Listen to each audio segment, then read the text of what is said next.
Pennsylvania Republicans are pushing back against Senator Pat Toomey for voting his conscience and siding with Democrats, and 6 other GOP senators, to convict Donald Trump for incitement of insurrection. "We did not send him there to vote his conscience," chairman of the Washington County Republican Party Dave Ball said Monday after the Pennsylvania GOP voted to. "We did not send him there to do the right thing or whatever he said has doing.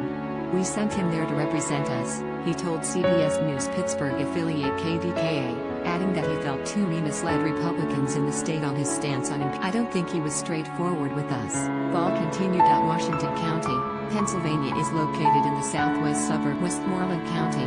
Pennsylvania Republican Party Chair Bill Burke said they are also considering a censure against Toomey. "We strongly disapprove of his action both to hear the case and the Senators Richard Burr of North Carolina and Bill Cassidy of Louisiana were also formally reprimanded by their respective states' Republican Party after voting for Trump. A censure from the party is essentially a public reprimand that lets party activists voice their disapproval of a lawmaker's." The 7 senators, Toomey, Barr, Cassidy, Lisa Murkowski of Alaska, Mitt Romney of Utah, Susan Collins of Maine and Ben Sasse of Nebraska, all knew they risked angering some voters by opting to impeach. 3 more are likely to be censured, with only Murkowski expected to escape the reprimand from her state party, while it's uncertain if Utah's GOP leaders will bend to a petition to censure. Some Republicans in Romney's state of Utah accused him of having embarrassed them, claiming he is not representing their interests but is instead an agent of the deep state, and have started an online petition for a censure. The leaders of Utah's Republican Party, however, put out a statement saying they're not behind the effort and that they support a diversity. Meanwhile, Burr was formally censured Monday and Cassidy on Saturday. "I have no illusions that this is a popular decision," Cassidy wrote in a column published. "I made this decision because Americans should not be fed lies about massive election. Police should not be left to the mercy of a mob.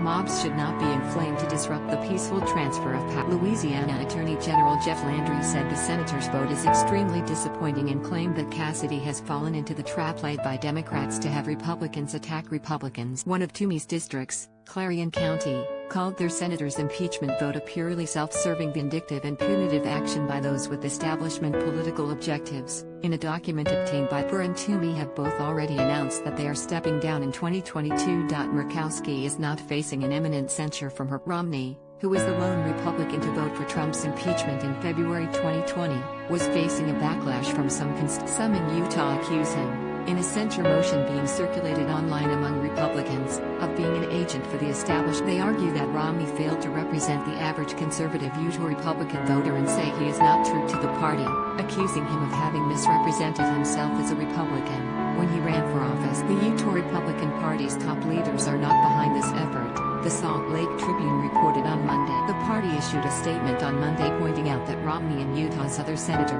Mike Lee, voted different. "The differences between our own Utah Republicans showcase a diversity of thought, in contrast to the danger of a party fixated on unanimity of thought. There is power in our differences as a political party, and we look forward to each senator explaining their votes to the people." Yet the draft censure of Romney from rank-and-file Republicans is fierce in it says Romney embarrassed the state of Utah when he was the only Republican senator to vote to convict Trump during his first impeachment trial. They concludes Romney used his senatorial power and influence to undermine Trump. Of the 7 Republican senators who sided with Democrats on impeachment, only the 48-year-old Sasse is viewed as still aspiring to higher office. Sasse is, in effect, betting there is a political future in trying to fight for the comeback of the establishment. On Thursday, he issued a preemptive Facebook video. "I'm not going to spend any time trying to talk you out of another censure," Sasse said, referencing a previous censure in March 2016 for his criticism of Trump. "I listen to Nebraskans every day, and very few of them are as angry about life as some of the people on this committee,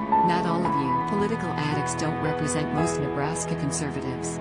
He added, "Politics isn't about the weird worship of one did." Murkowski, one of 2 women to vote to convict, is not believed to be. In a lengthy statement on Sunday, she outlined the case against Trump, adding that if the evidence is not worthy of impeachment, conviction, and disqualification from holding office in the United States, "I cannot imagine." Collins, however, has angered many Republicans in Maine.